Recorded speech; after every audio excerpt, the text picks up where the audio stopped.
हाँ जी, आपका नाम बाला है। आपकी कुंडली बनी है वृश्चिक लग्न की। राशि आपकी बनी है वृष। आपने मुझे कई सवाल लिख के भेजे हैं और आपकी लाइफ में काफ़ी दिक्कतें आ रही हैं। आपने बोला शादी नहीं हो रही, 26 साल आपकी उम्र हो चुकी है। और आपने बोला मेरे पास नौकरी नहीं है, कोई बचत नहीं है, कोई पैसा नहीं, कोई संपत्ति नहीं, और आपके सर के ऊपर काफ़ी कर्जा है। दादी की वजह से कर्जा सर के ऊपर चढ़ा है। पीठ में पैरों में दर्द है। माँ कष्ट झेल रही है। पढ़ाई ठीक से नहीं की। भाई बहन नहीं है, पिता नहीं है, दोस्त नहीं है। आपने पुखराज मोती पहना है, गोंद भी पहले पहना था। अब यहाँ पे देखो, अगर आपको बता दूँ कि दिक्कतें क्यों आ रही तो उसका कारण है आपके ऊपर चल रही है राहु की बड़ी महादशा। ये भाई राहु कारण है जो आपकी दिक्कतें आ रही हैं, पक्का कन्फर्म है। काल सर्पदोष बना हुआ बहुत ज़्यादा ख़राब है। कुछ अगर आपके और भी ख़राब है, शनि नीच का बैठा है। पूरा आपको मैं विस्तार में समझाऊंगा। और आपने बोला था आप पाठ पूजा नहीं करते, भाई ऐसे काम नहीं चलेगा। अगर लाइफ में चेंज लाना है, पाठ पूजा करने पड़ेंगे, धार्मिक आपको बनना पड़ेगा, तब जब आपकी लाइफ में चेंज आएगा। और गोमत कभी भूल के धारण मत करना, उतार के रख दो। पुखराज भी उतार के रख दो, वो छठे घर में बैठा है। अब आपको मैं विस्तार में समझाता हूँ। तो सबसे पहले ये जो कुंडली आपकी बनी है इसमें 12 घर हैं, वो समझो, वो मैं लिख देता हूँ।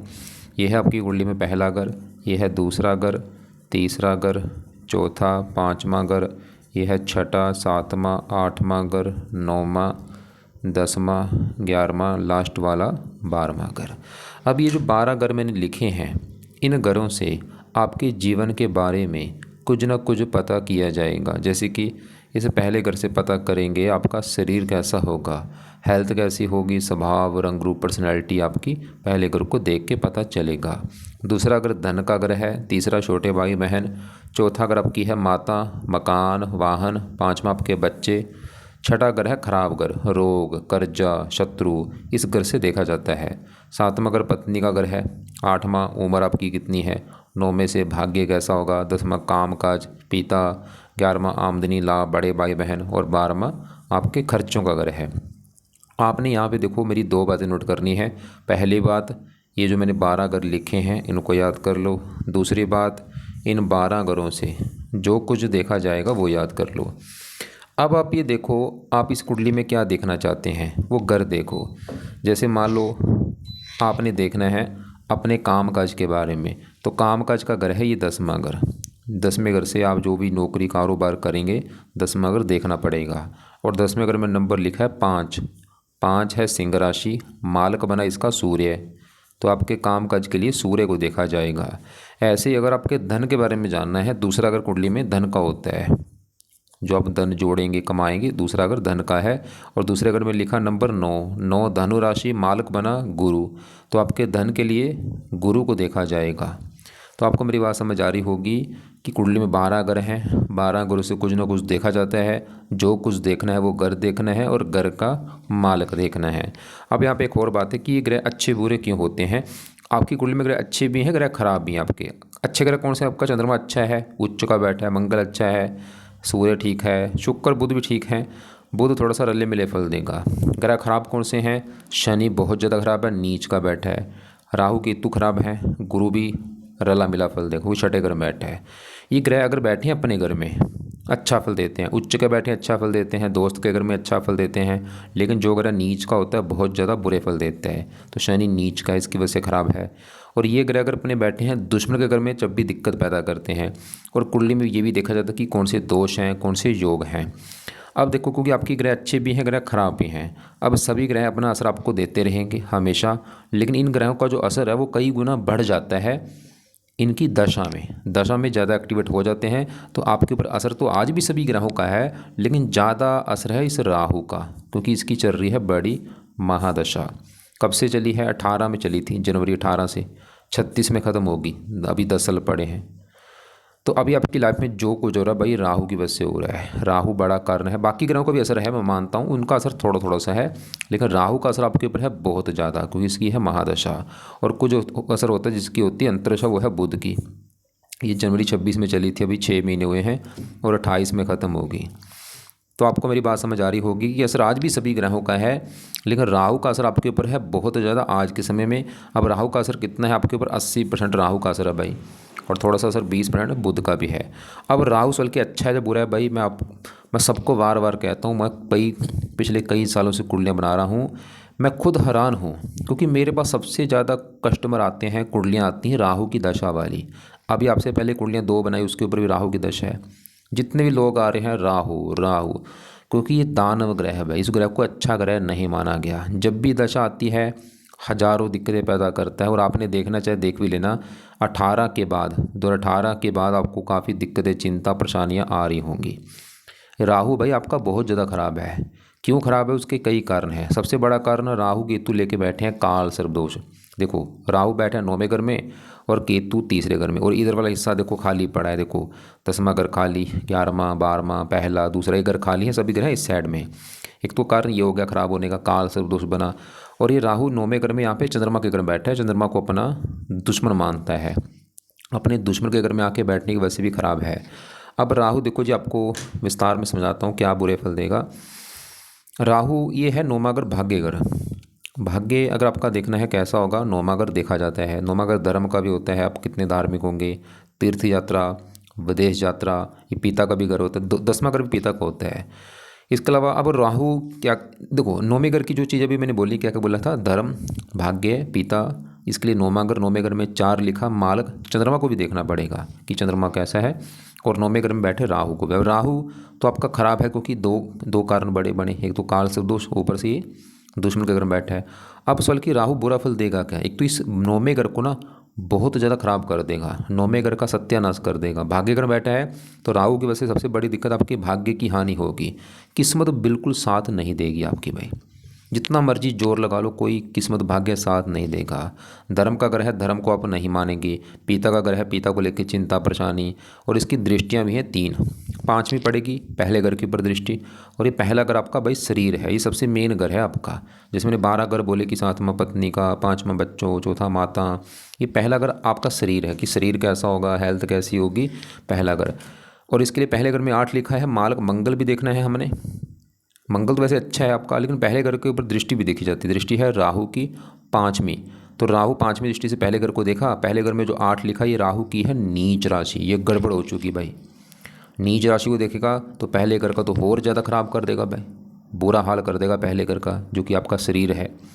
पहले घर शरीर, हेल्थ, स्वभाव, रंग रूप, पर्सनैलिटी, सर, मस्त, इन चीज़ों को ख़राब कर देगा।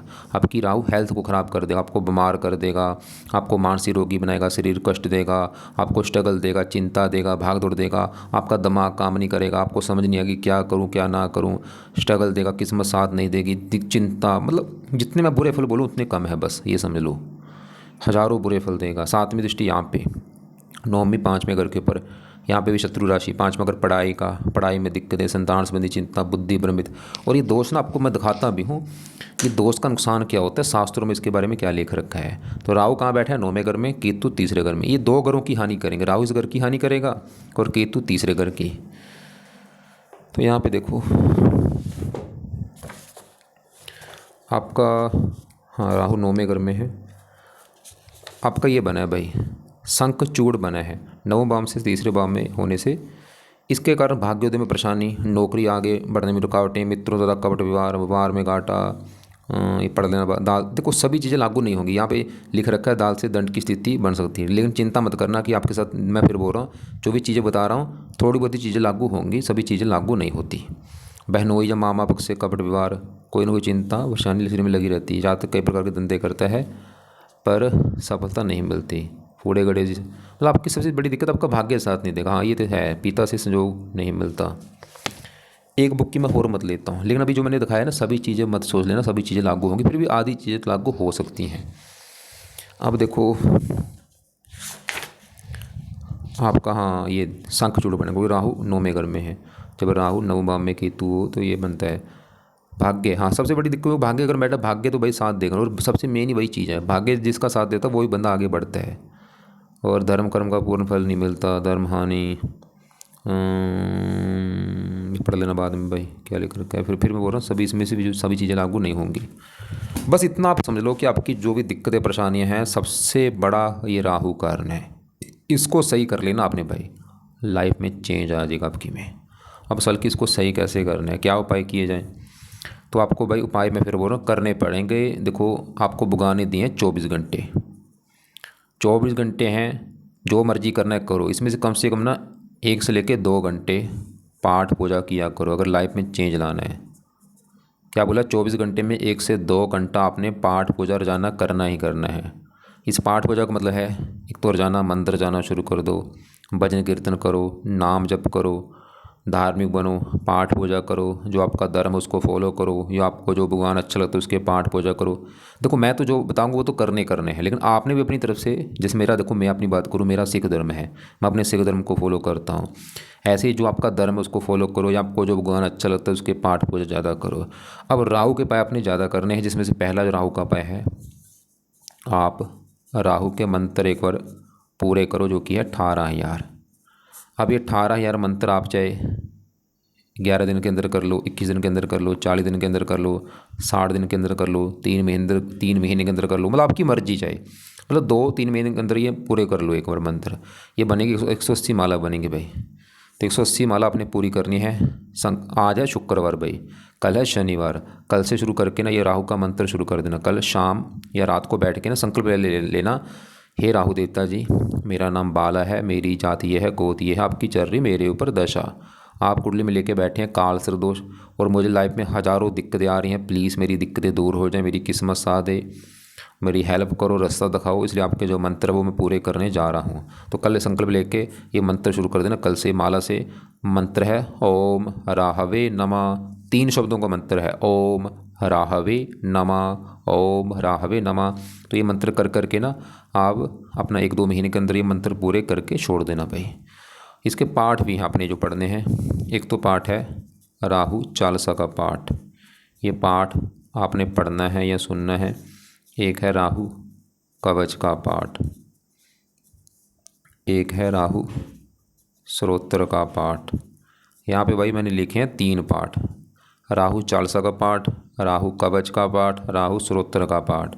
अब ये 3 पाठ शाम को या रात को बैठ के पढ़ा करो अगर पढ़ने आते हैं, नहीं आते इनको ना ओडी लगा लो, सुना करो। और ये अगले शनिवार से शुरू कर देना।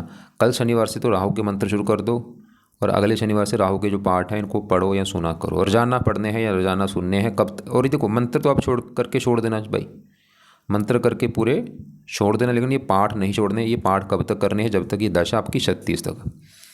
एक और उपाय है 5वां जो कि सबसे बेस्ट है, वो है राहु की जितना हो सकता वस्तुओं का दान करो भाई। दान से शांत होगा, इसकी जो पावर 7 है ना ये -0 हो जाएगी। लेकिन आपने इसका गोमद पहन रखा था भाई, भूल के गोमद धारण मत कर लेना, उल्टा बहुत ज़्यादा नुकसान होगा, क्योंकि रत्न इसकी पावर को प्लस कर दे। जो 7 है ना, समझ लो आपने इसको 7 को 20 कर दिया, इसके बुरे फल 10 गुना बढ़ जाएंगे। तो कभी भूल के गोमद धारण मत करना, पुखराज भी कभी धारण मत करना, नीलम धारण कभी मत करना। हाँ मोती पहने रखो अगर पहना है, और ये गोमद नीलम पुखराज जो भी पहने हैं उतार के रख दो। इसके ऊपर मैंने कई वीडियो बना रखे कि गोमद धारण कभी नहीं किया जाता, फिर भी मुझे समझ नहीं आ रही ऐसे क्यों ये धारण लोग करवा देते हैं पंडित। चलो आपका कसूर नहीं होगा, किसी पंडित ने आपसे करवाया होगा, तो भाई बिल्कुल आप, बल्कि हमने इसको शांत करना, इसकी पावर कम करनी। और पावर कम कैसे होगी, दान के द्वारा। अब राहु का दान करना क्या है वो आपको मैं वीडियो भी भेज दूँगा, उसको देख लेना भाई। जो दान सही लगे वो राहु का दान कर दिया करना। वैसे मेन दान एक आपने जरूर करना है, वो है 7 प्रकार के नाज पंछियों को डाला करो, इसे सतनाजा कहते हैं। ये भी आपको मैं वीडियो भेजूंगा सतनाजा कैसे बनाया जाता है। 6वां पाय है राहु क्या है, दानव ग्रह है। ये जो ग्रह है, कुछ ग्रह देवता ग्रह है, ये दानव कैटेगरी में आता है, इसकी वजह से भी खराब होता है। अब राहु दानव को सही करना है तो आपको ना कुछ देवी देवताओं का सहारा लेना पड़ेगा, कुछ देवी देवताओं के पाठ पूजा करने पड़ेंगे अगर इसको सही करना है। जिसमें से सबसे पहला नंबर है शिव जी का, क्योंकि राहु शिव जी की पूजा उपासना खुद भी करता है। ये राहु का कोई जो देवता है वो शिव जी है, तो अगर आप शिव जी के पाठ पूजा भाई करते हैं राहु अच्छा हो जाएगा। या दुर्गा जी से भी राहु डरता है, दुर्गा जी के मंदिर जाना, दुर्गा चालीसा पढ़ लो। या हनुमान जी से भी राहु अच्छा होता है, हनुमान जी के पाठ पढ़ लो। या माता सरस्वती जी होगी, या शनि देवता जी, ऐसे देवी देवता हैं। सबके नहीं मैं बोलूँगा, मतलब आपकी मर्जी, चाहे शिव जी को पकड़ लो, चाहे दुर्गा जी, या हनुमान जी, या 2 दिन की कर ही लेना वैसे। इसके अलावा ना आपने प्रेज भी रखना है भाई। प्रेज क्या रखना है लिख लो, अंडे नहीं खाने, मीट नहीं खाना, शराब नहीं पीनी, मछली नहीं खानी, नशे नहीं करने, इनसे बचना है। गंदी गाली गलौज मत करना, छोड़ दो चीज़ें करते हो। इसके अलावा नीले कपड़े जो हैं कम यूज़ करो। और घर के ऊपर जो राहु का स्थान है, छत जो घर की छत उसको साफ रखो, घर की सीढ़ियों को साफ रखो, टॉयलेट को साफ रखा करो। ये चीज़ें आपको छोड़ करनी पड़ेंगी। और एक और काम, राहु जो है धार्मिक लोगों को कष्ट नहीं देता, क्योंकि ये जो दोष बने ना काल सर्प दोष, भाई ऐसा ये मत सोचना कि छोटा सा दोष है, बहुत बड़ा दोष है ये काल सर्प दोष। और मैं फिर बोल रहा हूँ देख लो, चाहे जब से 10 चलिए 18 के बाद 2018 के बाद दिक्कतें चिंता आ रही होंगी। तो जितना हो सकता धार्मिक बनो आप भाई। रोजाना मंदिर जाओ, पाठ पूजा करो, भजन कीर्तन करो, वहाँ पे देखो मंदिर है मंदिर चले जाओ, या कोई गुरुद्वारा है गुरुद्वारे चले जाओ, और सेवा भी किया करो। जैसे बर्तन साफ कर दिए, लंगर की सेवा कर दी, पोछा लगा दिया। मंदिर गुरुद्वारे दिल्ली में अगर रहते वहाँ पे होंगे तो वहाँ पे जितना हो सकता सेवा करो, मंदिर में गुरुद्वारे जाके भाई सेवा करो, पाठ पूजा करो, ये चीज़ें करनी पड़ेंगी भाई। छोड़कर कुछ नहीं है। अगर आप बोले ना कि आज कोई शॉर्टकट बताओ, शॉर्टकट कुछ नहीं है भाई। आपको धार्मिक बनना, क्योंकि जो अब यहाँ पे एक और बात है, कुंडली आपकी ऐसी बनी क्यों है। सबकी कुंडली जो बनती है हमारे पिछले कर्मों के हिसाब से बनती है। कईयों की कुंडली बहुत अच्छी होती है, कईयों की बहुत ज़्यादा खराब होती है, किसी का कोई ग्रह खराब है। अब आपकी कुंडली में विवाह का सुख अच्छा दिख रहा है, पत्नी आगे भाग्य साथ देगा, ये चलो आपकी अच्छी किस्मत है, क्योंकि पिछले जन्म में आपने कोई विवाह में किसी की दिक्कत नहीं दी। विवाह का सुख अच्छा है कुंडली में, लेकिन कई ऐसे आते हैं जिसके विवाह में दिक्कत आनी है, कुंडली में दिखा है क्यों, क्योंकि उन लोगों ने पिछले किसी के विवाह में दिक्कत पैदा की है। तो आपकी जो कुंडली बनी पिछले कर्मों के सबसे बनी, जो कर्म अच्छे बुरे किए हैं। लेकिन अगर आप चाहते हैं कुंडली जो पिछले कर्म थे आपके, जो भी अच्छे बुरे मतलब बुरे कर्म जो थे वो आपके माफ़ हो जाएं, क्या किया जाए, धार्मिक बनो भाई। क्यों धर्म क्यों कहते हैं धार्मिक बनो, क्यों हमारे जितने भी धार्मिक लोग हैं, जो बड़े बड़े जो हुए हैं, जैसे गुरु नानक देव जी होगा, जितने भी कृष्ण जी होगा, क्यों कहते हैं भाई नाम जप करो, तभी कहते हैं ताकि हमारे जो पाप है धुल जाए, माफ़ हो जाए। देखो आज मैं अगर आपकी बात करूँ, आज भी आपसे इस जन्म में अच्छे बुरे कर्म हो रहे होंगे और उसका भी फल आपको मिलेगा अगले जन्म में। लेकिन करोड़ों पाप धुल जाते हैं जो बंदा नाम जप करता है। नाम जप ज़्यादा करना, आप लिख लो कि नाम जप आपने ज़्यादा करना है। हाँ, तो अब ये तो राहु की बात होगी, क्योंकि आपके ग्रह भी शनि भी आपका खराब है। देखो अब इसको विस्तार में समझाता हूँ ये क्यों खराब है।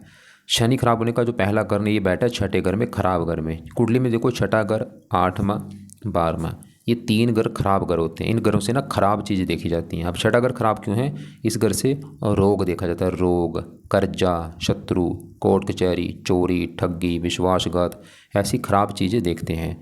तो शनि एक तो छठे घर में, खराब घर में, ऊपर से यहाँ पर जो एक लिखा ये है मेष राशि, जो कि शनि की है नीच राशि।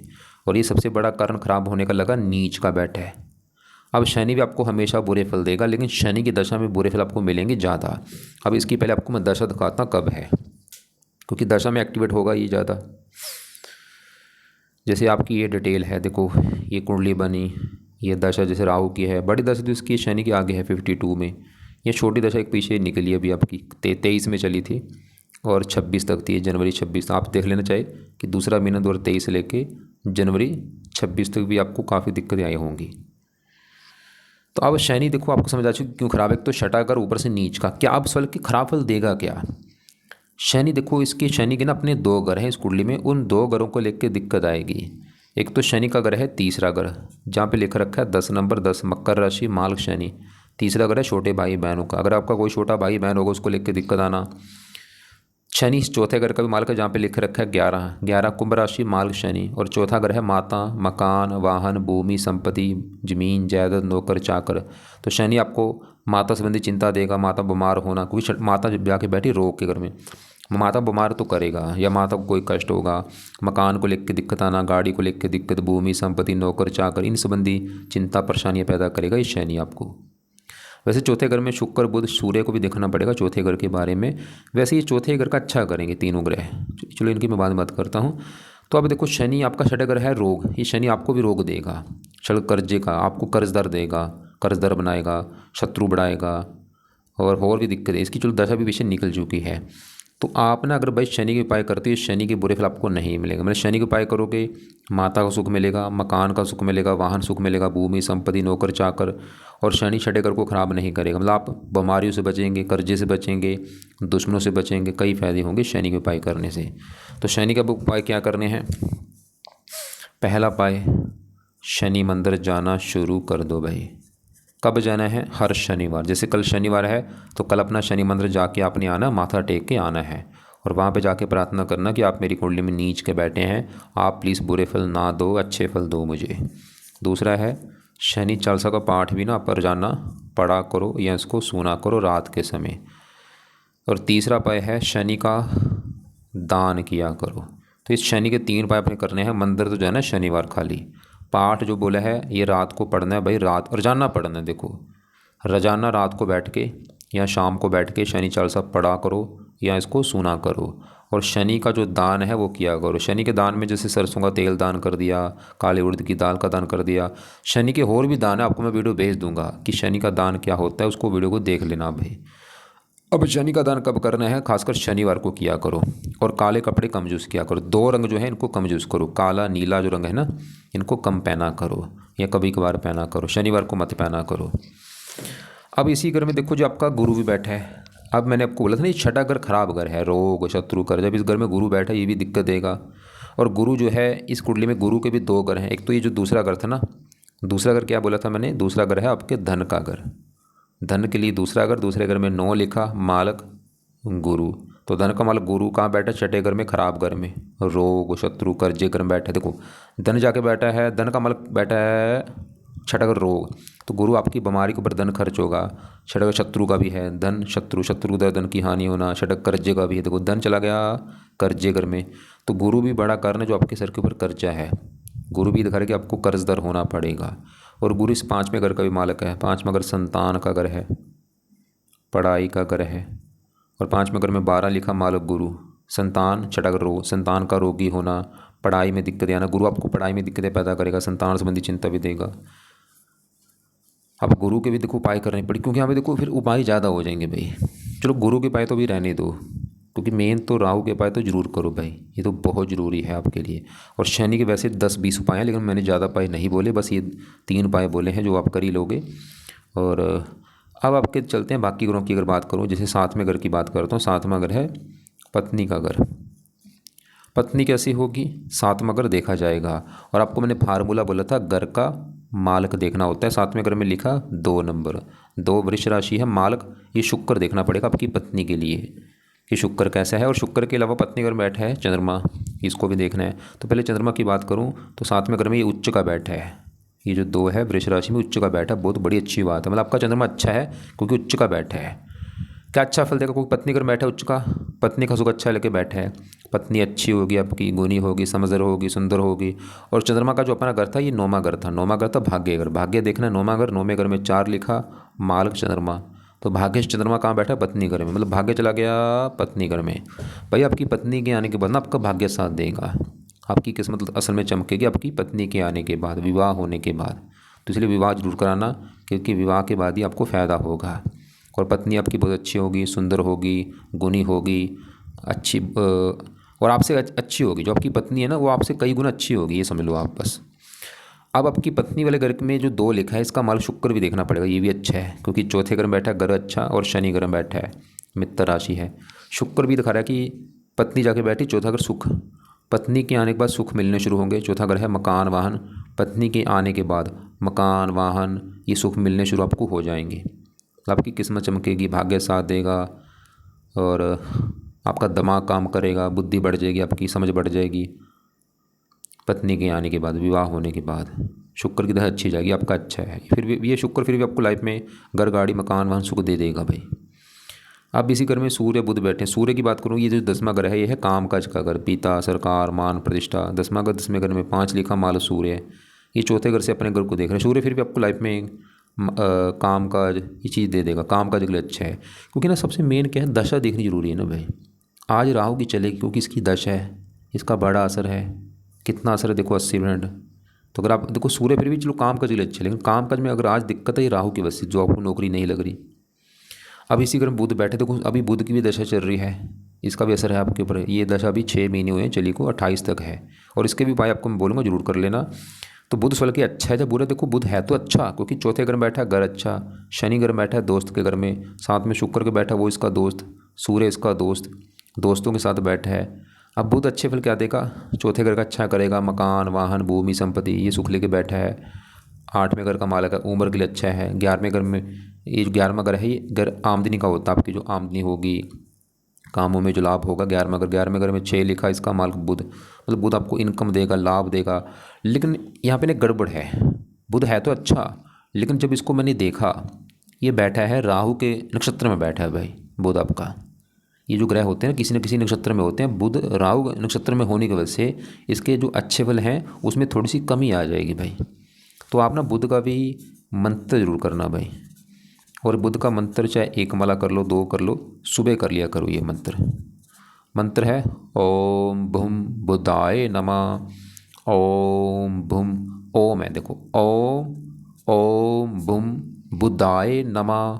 ओम भुम बुधाय नमः। ये मंत्र 1 माला आप जरूर करना सुबह के टाइम।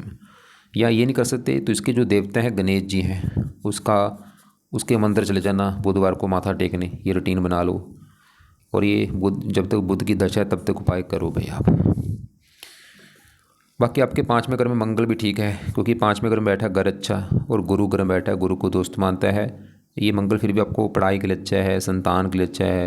ये मंगल फिर भी आपके पुत्र का योग लेके बैठा है। और मंगल का घर है ये पहला घर, जहाँ पे 8 लिखा मालक मंगल। ये फिर भी आपके शरीर को अच्छा रखेगा, स्वभाव रंग रूप अच्छा। यहाँ पे देखो ज़्यादा दूसरे घर मैंने ज़्यादा कवर नहीं किया। मेन आपका जो मैंने बता दिया कि आपका जो सबसे बड़ी दिक्कत दे रहा है राहु है। और ये देखो यहाँ पे बुरी बात करें कि ये ग्रह खराब है कुंडली में, और इसी की आपकी दशा चल चुकी है। इतने ग्रह अच्छे हैं, अगर चलो मंगल की दशा होती, सूर्य इनकी दशा होती बड़ी, चलो काम चल जाता। दशा किसकी है? राहु की, और वो ख़राब है। तो कुल मिला के मैं फिर बोल दूँ भाई, ज़्यादा फोकस राहु के ऊपर करो। कल से शुरू करो राहु के मंत्र, ये पूरे करो 1-2 महीने के अंदर। और अगले शनिवार से राहु के जो पाठ है ये पाठ पढ़ो या सुना करो। राहु का जो दान है ये तो कल से शुरू कर देना। और भी दान है, वीडियो में देख लेना क्या राहु के दान होते हैं। मेन दान सतनाजा आपने जरूर करना है, इनको पंछियों को डाला करो। और शिव जी का सहारा लो, इसके मंदिर जाओ, दुर्गा जी के पाठ पूजा पढ़ो, हनुमान जी के पाठ हो गया। और बाकी शनि जो नीच का, उसके लिए शनि मंदिर जाओ, कल शनिवार है, हर शनिवार जाया करो। और शनि चालीसा का पाठ भी रात को या शाम को पढ़ा करो। और बाकी बुध का जो मंत्र बोला है ये सुबह के टाइम करना है। और इसको ना आप ऐसे करो, 1 महीने के बाद चाहे शुरू कर देना। 1 महीने के बाद बुध का मंत्र शुरू कर देना। जब भी शुरू करोगे सुबह के टाइम शुरू कर देना, सुबह के टाइम किया करो। बाकी आपको मैंने बोला नाम जप करो, भजन कीर्तन करो। एक बार आपके द्वारा सवाल देख लेता हूँ। बस आपने ये बोला मेरी शादी कब होगी? शादी का सुख अच्छा है भाई, और बल्कि आपका विवाह होने के बाद आपको फ़ायदा होगा। कब होगी? अगर चंद्रमा की दशा अभी होती या शुक्र की दशा में आपका विवाह हो जाएगा। शुक्र की दशा अब ये चलेगी आपकी, अभी छोटी दशा का आएगी। अभी अगले महीने से भी आपका योग बन रहा है। अगले महीने से ना 12वें महीने तक भी आपका काफ़ी योग है। अगले महीने से 12 महीने तक भी योग है, या आगे भी जब कभी शुक्र की दशा होगी। तो विवाह का सुख तो बहुत अच्छा, बल्कि विवाह मैं बुरा करा लो भाई, उसके बाद फ़ायदा होगा। मेरे पास नौकरी नहीं है, सभी दिक्कतें और राहु की वजह से हैं। जो भी आप मुझे बोलोगे ना कि कर्जा है, आपकी कुंडली में देखो कर्जे का योग दिख रहा है। पीठ पैरों में दर्द होता है, मैं मोटा हूँ। गुरु देखो चर्बी का कारक है। गुरु खराब होता है, चर्बी बढ़ती है शरीर में। कष्ट जेरी शनि की वजह से। शनि के उपाय करो, माँ आपकी है उसकी हेल्थ अच्छी होगी। पुख भाई फिर बोल रहा हूँ, देखो ऐसे रत्नों के चक्कर भाई मत पड़ो, उल्टा ये नुकसान देते। रत्न पावर बढ़ाते हैं। गुरु आपका ख़राब है, इसकी पावर 10 को समझ लो आपने 20 कर दिया। पुखराज पहन लोगे, हाँ मोती पहन सकते हो, और मत रत्नदार मत करो। तो दोबारा फिर बोल दूँ, अगर आप चाहते हैं जीवन अच्छा चले, आपका सब कुछ अच्छा हो जाए, क्या करना है? ये काम करो, धार्मिक बनो भाई। धर्म को फॉलो करो, भजन कीर्तन करो। सबसे मेन है नाम जप करो। आप जितना नाम जप करते हो ना उतना फ़ायदा होगा। नाम किसका जपना है? जो आपको भगवान अच्छा लगता है, चाहे वो राम है, कृष्ण है, अल्लाह है। सुबह बैठ के अपना जैसे राम राम या हरे कृष्णा या कोई वाहिगुरु वाहिगुरु, कुछ भी नाम जपा करो। और वहाँ पे देखो जहाँ आपके घर के आसपास कौन सा मंदिर, गुरुद्वारा, धार्मिक स्थान है, वहाँ पे जाना शुरू कर दो आप। बाकी आपको लग रहा है कि अभी भी कोई बात समझ नहीं आ रही, कुछ पूछना होगा तो आप अपना सवाल जहाँ तो लिख के भेज देना भाई मुझे, या मुझे कॉल करके पूछ लेना।